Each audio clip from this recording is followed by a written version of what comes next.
इसके पैटर्न और विविधताओं का अध्ययन करके वैज्ञानिक ब्रह्मांड की संरचना, इसके विस्तार की दर के बारे में जान सकते हैं और यहां तक कि इसकी उत्पत्ति के बारे में सिद्धांतों का परीक्षण भी कर सकते हैं। कॉस्मिक माइक्रोवेव बैकग्राउंड हमें याद दिलाता है कि हमारे ब्रह्मांड का एक इतिहास है, एक कहानी है जो अरबों वर्षों पुरानी है, और एक पारिवारिक फोटो एल्बम की तरह इसमें हमारे अतीत के सुराग छिपे होते हैं और हमारी ब्रह्मांडीय उत्पत्ति के रहस्यों की झलक मिलती है। चैप्टर 4 रोग प्लैनेट्स, द कॉस्मिक वॉन्डरर्स। हम प्रायः ग्रहों को तारों की परिक्रमा करते हुए देखते हैं, जैसे हमारी पृथ्वी सूर्य की परिक्रमा करती है। लेकिन क्या होगा यदि ऐसे ग्रह हों जिन पर कोई तारा न हो?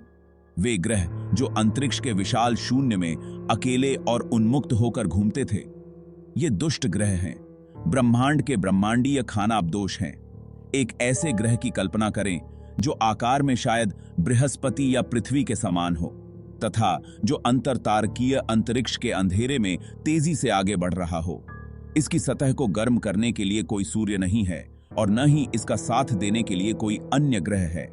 बस दूर के तारों की मंद चमक और ब्रह्मांडीय शून्यता की निरंतर ठंड। ऐसा माना जाता है कि इन आवारा ग्रहों का निर्माण अन्य ग्रहों की तरह ही हुआ है, जो युवा तारों के चारों ओर गैस और धूल की घूमती हुई डिस्क से बने हैं। लेकिन अन्य ग्रहों या पास से गुजरने वाले तारों के साथ गुरुत्वाकर्षण संबंधी अंतरक्रिया के कारण वे अपने सिस्टम से बाहर निकल सकते थे तथा आकाशगंगा में अकेले यात्रा पर निकल सकते थे। खगोलशास्त्री पहले ही 100 से अधिक ऐसे ग्रहों की खोज कर चुके हैं और उनका मानना है कि वहां अरबों और भी हो सकते हैं, अदृश्य और अज्ञात।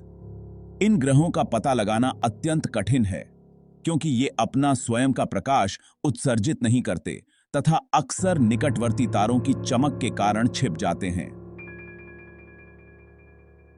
आवारा ग्रहों का अस्तित्व ग्रह प्रणालियों और जीवन के लिए आवश्यक परिस्थितियों के बारे में हमारी समझ को चुनौती देता है।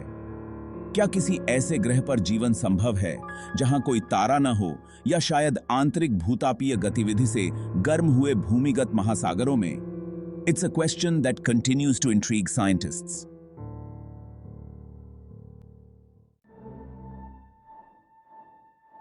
Chapter 5 The Boomerang Nebula, A Cosmic Refrigerator.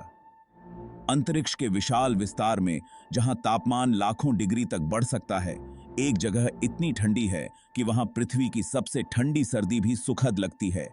यह ब्रह्मांडीय रेफ्रिजरेटर बूमरैंग नेबुला है, जो गैस और धूल का एक बादल है जो सेंटोरस तारामंडल में लगभग 5000 प्रकाश वर्ष दूर स्थित है। शून्य से 272 डिग्री सेल्सियस नीचे या शून्य से 458 डिग्री फ़ारेनहाइट नीचे तापमान पर बूमरैंग नेबुला ब्रह्मांड में सबसे ठंडे जात स्थान का रिकॉर्ड रखता है। इसे परिप्रेक्ष्य में रखें तो यह परम शून्य से केवल 1 डिग्री सेल्सियस ऊपर है, जो सैद्धांतिक रूप से वह बिंदु है जहां सभी आणविक गति रुक जाती है। So, what makes this nebula so incredibly cold? इसका उत्तर इसकी अनोखी संरचना और इसके तेजी से फैलने की दर में निहित है। बूमरैंग नेबुला एक ग्रहीय नेबुला है, जो एक प्रकार की नेबुला है जो तब बनती है जब कोई मरता हुआ तारा अपनी गैस और धूल की बाहरी परतों को अंतरिक्ष में छोड़ देता है। बूमरैंग नेबुला के मामले में इसके केंद्र में स्थित मरता हुआ तारा अविश्वसनीय रूप से उच्च गति से गैस निकाल रहा है, causing it to expand rapidly। इस तीव्र विस्तार के कारण गैस नाटकीय रूप से ठंडी हो जाती है, ठीक उसी प्रकार जैसे रेफ्रिजरेटर में रेफ्रिजरेंट फैलने पर ठंडा हो जाता है।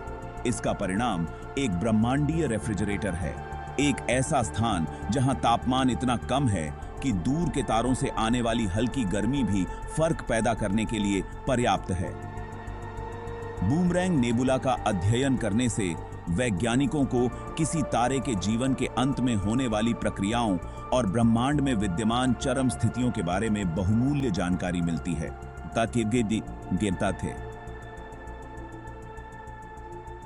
Chapter 6 The Expanding Universe. Faster than light. ब्रह्मांड एक विशाल